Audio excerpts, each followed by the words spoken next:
நீங்க 18 மந்த் பிரான்ஸ்ல இருந்தா போதும், உங்க ஒய்ஃப், உங்க பசங்க நீங்க பிரான்ஸுக்கு கூப்பிட முடியும். எப்படின்னு தானே கேக்குறீங்க? வாங்க சொல்றேன். பிரான்ஸ்ல நிறைய நல்ல பெனிஃபிட்ஸ் இருக்கு ஒர்க் பண்றவங்களுக்கு.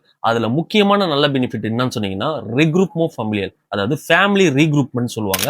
சோ அப்படின்னா என்னன்னா, பிரான்ஸ்ல இவ்வளவு நாளா தனியா இருந்துட்டீங்க. டாக்ஸும் ஒழுங்கா பே பண்றீங்க. உங்க லைஃப பிரான்ஸ்ல ஸ்டேபிளா கொண்டு போறதுக்கு உங்க ஃபேமிலியை நீங்க இன்வைட் பண்ணலாம் அப்படின்னு சொல்லுது இந்த ரெக்ரூப் ஆஃப் ஃபேமிலியா.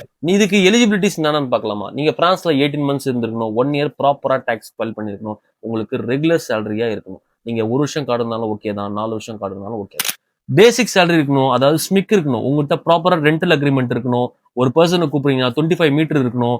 இன்னொரு பர்சனை கூப்பிடும் போது 10+10+ மேரிலேன் வந்து உங்க வீட்டை வந்து செக் பண்ணிட்டதுக்கு அப்புறம் தான் அப்ரூவல் பண்ணுவாங்க. இதுல முக்கியமான நல்ல விஷயமே, நீங்க என்ன கார்டு வச்சிருக்கீங்களோ அதே உங்க ஒய்ஃபுக்கும் வரும், உங்க பசங்களுக்கும் வரும். உங்க ஒய்ஃப் வேலைக்கு போகலாம், படிக்கலாம், உங்க பசங்க ஸ்கூலுக்கும் போக முடியும்.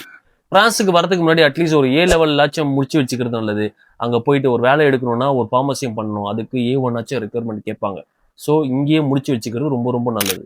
இந்த மாதிரி யூஸ்ஃபுல் இன்ஃபர்மேஷனுக்கு என்ன ஃபாலோ பண்ணிக்கோங்க. டாக்குமெண்டேஷன் ஏதாவது டவுட் இருந்துச்சுன்னா எனக்கு DM பண்ணுங்க. மெர்சி அபியாந்தோ.